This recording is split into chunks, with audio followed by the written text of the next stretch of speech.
let's go to the supermarket.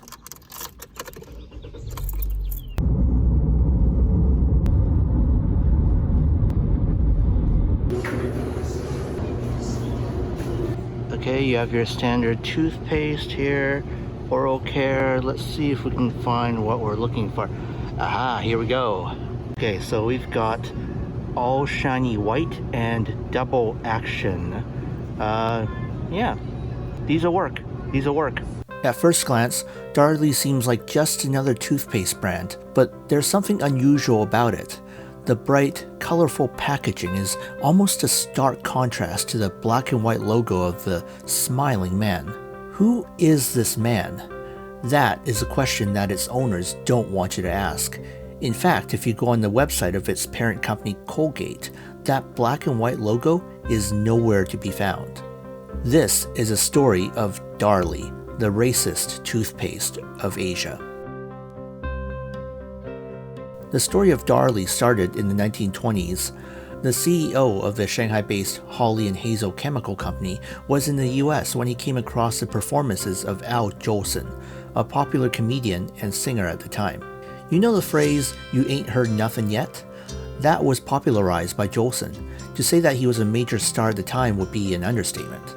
So surely it was his talent that caught the CEO's eye. But no, it was his blackface.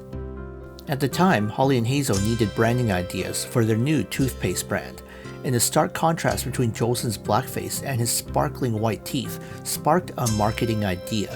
They thought that this image would resonate with the public, and going along with the racial overtones at the time, this prediction proved to be right. Darlie was introduced to the public in 1933, but it wasn't called Darlie, but rather Darkie. Because it wasn't enough to just have a stereotypical black-faced minstrel on the label, but the name had to go along with it as well. To call the brand a massive hit would be an understatement. Not only did it sell in China, but all over Asia in places like Hong Kong, Singapore, Taiwan, and Thailand. In those places, their market share rarely dipped below 20% and was as high as 70%. Usually good enough for first or second place among all toothpaste brands. This meant that Darkie toothpaste was available to as many as 1.5 billion customers each week. Fast forward to 1985. After many years of success, Hawley and Hazel moved its operations to Hong Kong, and along with it, 50% of the company was sold to US firm Colgate-Palmolive.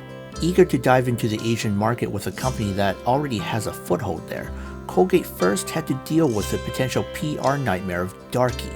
News of the takeover had already reached the US, and civil rights groups were understandably upset. Colgate was in damage control mode, with its CEO promising to change the offensive name and also making plans to ensure that Darkie toothpaste would not be available to consumers outside of Asia. Although you can still find it if you know where to look. However, changing the name proved to be difficult because money. After decades of market domination in multiple countries in Asia, the name and logo of Darkie toothpaste had ingrained itself into the minds of consumers. In fact, Darkie toothpaste amounted for almost all of Hawley and Hazel's business. Colgate only owned 50% of the company, and their plans to change the name and branding made the other 50% understandably nervous. 黑人牙膏多年嚟帶嚟潔白牙齒同清涼味道。喺世界各地，黑人牙膏嘅英文名 Darkie 已經改為 Darlie。黑人牙膏仍然係黑人牙膏，潔白牙齒、清涼味道始終如一。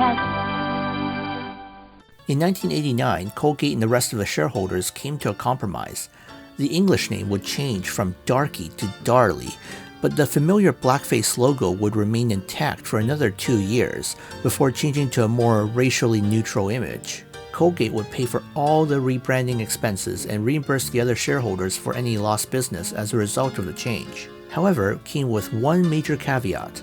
The renaming was only applicable in English. In Chinese, Darkie was called 黑人牙膏 in Mandarin or 黑人牙膏 in Cantonese, which translates directly to black person toothpaste. Colgate agreed to change the English name for the sake of international perception, but kept the Chinese name to preserve brand recognition. To this day, Darlie Toothpaste is known to Chinese consumers as Black Person Toothpaste, but May 2020 could spell the end of that name. In the United States, the death of George Floyd at the hands of police officers sparked outrage around the world, bringing to light the racial inequalities that still exist. Everything was brought into question, from the use of Confederate flags to the branding of certain products. Even though Darlie is a brand in Asia, it seemed inevitable that the Black Person Toothpaste brand would be under review. And sure enough, in June of 2020, Colgate announced that they will review and further evolve all aspects of the brand, including the brand name. Does that mean that we could be saying goodbye to the smiling black and white man? Could we be calling Darlie something else other than Darlie? Or will we be seeing Darlie disappear off the shelves of Asia and other Asian supermarkets that just happen to import and carry this brand? Only time will tell. If you found this video interesting, please hit the like button below and don't forget to subscribe for more NerdFAQs. You can also support us on Patreon, where you can help us make more videos just like these.